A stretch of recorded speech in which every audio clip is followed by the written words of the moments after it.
Hi y'all, this is Larry from Deep South Texas. Today we're going to make some sauerkraut.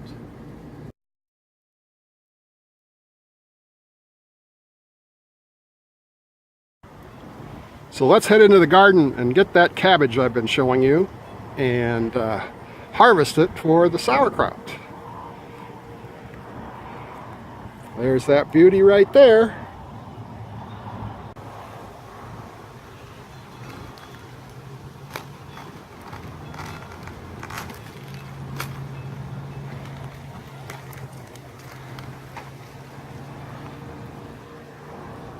We'll save these outer leaves for the chickens.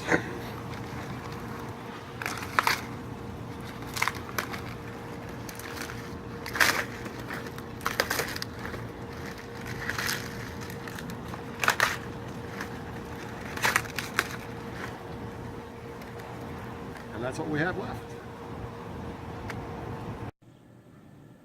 So these are the ingredients that you need for making sauerkraut. You need cabbage and salt. I've got about 4.5 pounds of cabbage here, and I have 2.5 tablespoons of salt, which was about 1.7 ounces. So let's get going. Now I'm going to quarter these cabbages and take out the core.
So this is a Tucker and Dorsey sauerkraut slicer. It's been in my wife's family for many, many decades. We've just had it setting around. So today I cleaned it up and we're going to try it and see if it works.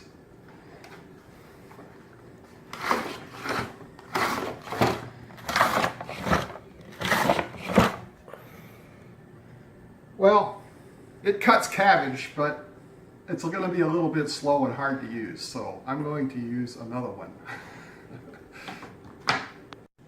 So I'm going to use this mandolin. It's a little bit more modern.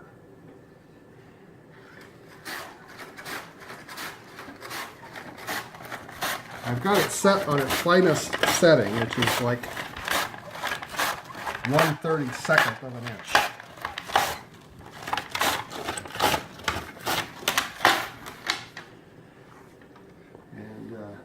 You don't need to watch all this cabbage, but we're going to slice it all up and throw it in the bowl.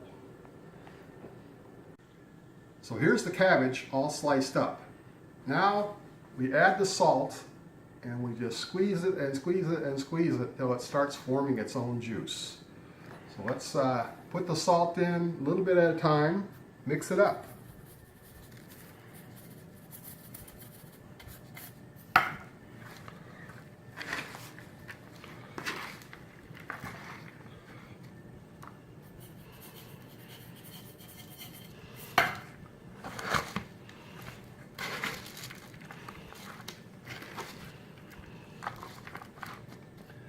Dropping cabbage everywhere here.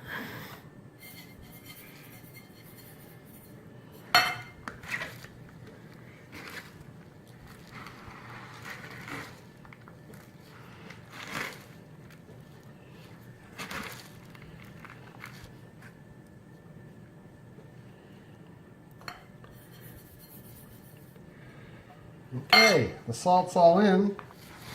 Now it's just a matter of massaging it, not too gently. until we get juice out. This takes, a few minutes, and we'll get back to you once we're done. So it's been less than 10 minutes of massaging this cabbage, and the volume of the cabbage is reduced by more than half.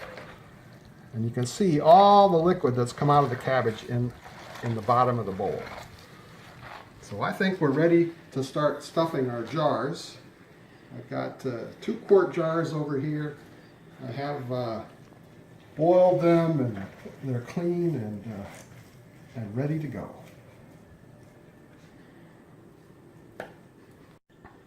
Okay, here we go. We're gonna stuff our jars.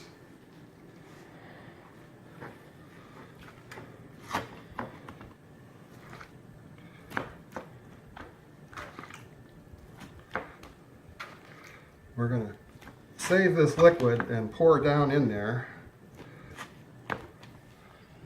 when we get done to make sure that all of the cabbage is covered by liquid. And there should be enough liquid here to do that.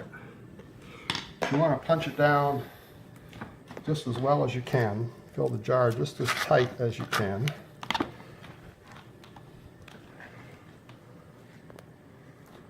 And hopefully I have enough cabbage here for 2 jars. As you can see, as I push down, it's already liquid covering the top. So that's looking good. Okay, let's start on the other jar.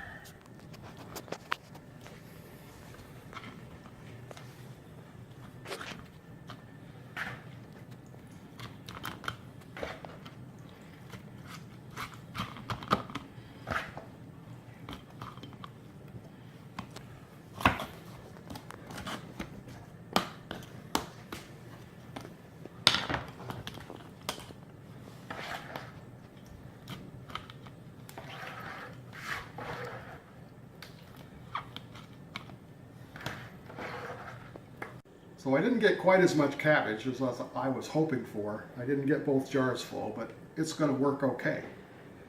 So now at this point, we take the leftover cabbage leaf and we push it down on top of the cabbage.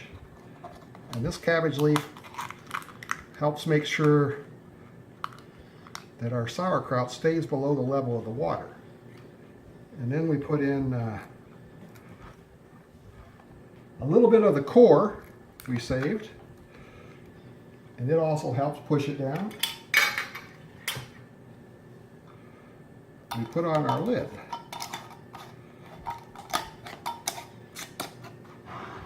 Don't tighten it all the way because this is going to ferment now and give off CO2. So I have to check it every day, burp the lid, make sure that the kraut is below the level of the water. And we're going to let this set at room temperature for 4 weeks. So there they are. Pretty. And this will be good eats. Okay, we're ready to let this ferment for 4 weeks. It's a good idea to put your jars in some sort of container because they will bubble up occasionally and leak during the fermentation process. You should check it about once a week for if there's any mold growing on the top. If there is, don't worry, you just scrape it off and continue with the process. The last time I made it, I had no mold, and I'm not expecting any this time either. But check it about once a week. In about a month, I will put this into the refrigerator where it should store for a long period of time, and we'll use it as we get to it. So thanks very much for taking the time to view this video. Remember to like, share, and subscribe, and comment. Thank you.